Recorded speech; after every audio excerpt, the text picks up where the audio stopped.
আস্তাগফিরুল্লাহ পড়েন, দরুদ শরীফ পড়েন কয়েকবার। সবাই নিজের জীবনের গুনার দিকে খেয়াল করে মাগফিরাতের আশা করে দোয়া করবেন।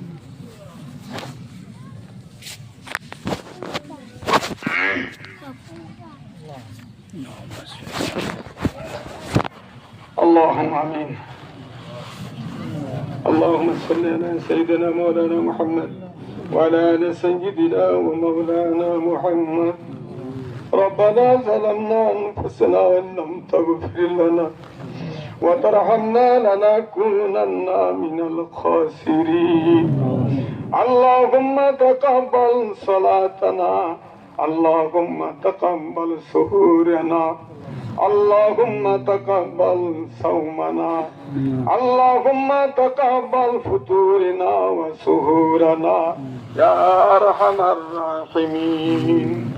اللهم بارك لنا في أموالنا، اللهم بارك لنا في أولادنا، اللهم بارك لنا في أزواجنا، اللهم بارك لنا في أمهاتنا، اللهم بارك لنا في أبوائنا، اللهم بارك لنا في ذرياتنا.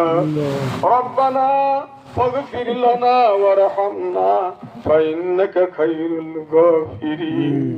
اللهم ارحمنا قبل الموت ولا تعذبنا بعد الموت ولا تحاسبنا يوم القيامة إنك على كل شيء قدير.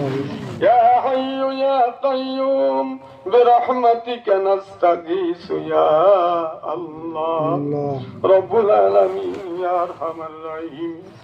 সারা মাস মাহে রমজানের রোজা রেখে শুকরিয়া হিসাবে 2 রাকাত নামাজ আদায় করে সবাই মিলে গুনাহ মাখা হাত, সবারই গুনাহ মাখা হাত, খালি হাত দুটো তোমার সিংহাসন সম্মানিত দরবারের পেতেছি রে মাওলা রব্বুল আলামিন।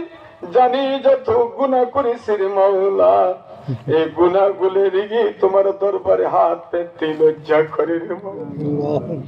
মাওলা গো, যত গুনাহ করি না রে মাওলা, আমরা গুনাহ করাতেই ভালো পাই, মজা পাই, তুমি তো মাফ করাতেই ভালো পাও রে মাওলা রব্বুল আলামিন। জীবনে যত গুনাহ করেছি রে মাওলা